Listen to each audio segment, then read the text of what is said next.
So hello बालकों, शुरुआत करते हैं क्वेश्चन नंबर 43 से। तो question number 43 of circular motion जो है वो एक्चुअली हमें क्या कह रहा है। तो क्वेश्चन नंबर 43 हमें कह रहा है कि A R and A T R represent the radial and tangential acceleration respectively.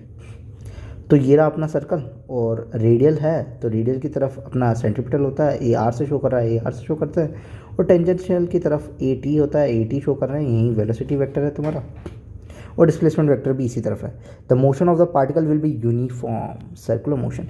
Uniform बोला है, यूनिफॉर्म का मतलब क्या हुआ? यूनिफॉर्म का मतलब ये हुआ कि उसकी स्पीड में कोई चेंज नहीं आ रहा, वेरिएशन नहीं आ रहा है, एक स्पीड से तो एक ही स्पीड से चले जा रहा है। अगर उसकी स्पीड में कोई चेंज नहीं आ रहा है और वो यूनिफॉर्म है तो टेंजेंशियल एक्सेलरेशन तो होगा नहीं, क्योंकि टेंजेंशियल एक्सेलरेशन कब आएगा? टेंजेंशियल एक्सेलरेशन तभी आएगा जब तुम्हारा वेलोसिटी में क्या हो रहा होगा? चेंज हो रहा होगा। सो वेलोसिटी में चेंज नहीं है, यूनिफॉर्म है, तो टेंजेंशियल एक्सेलरेशन कितना हो जाएगा? जीरो। बट अगर सर्कल पे घूम रहा है तो सर्कल पे घूमने के लिए रेडियल एक्सेलरेशन तो होना चाहिए, सेंट्रीपिटल तो होना चाहिए। अगर मान लो सेंट्रीपिटल एक्सेलरेशन ही नहीं है तो वो सर्कल में घूमेगा ही नहीं। तो A R is not equal to zero, मतलब कि रेडियल की तरफ जो लग रहा होगा वो जीरो की इक्वल नहीं होगा। बट ए टी तुम्हारा टेंजेंशियल जो होगा वो जीरो होगा। क्यों? क्योंकि यहाँ पे यूनिफॉर्म बोला है, नॉन यूनिफॉर्म नहीं बोला। तो A R is not equal to zero and A T is equal to zero. तो ऑप्शन नंबर कौन सा हो जाएगा? थर्ड हो जाएगा।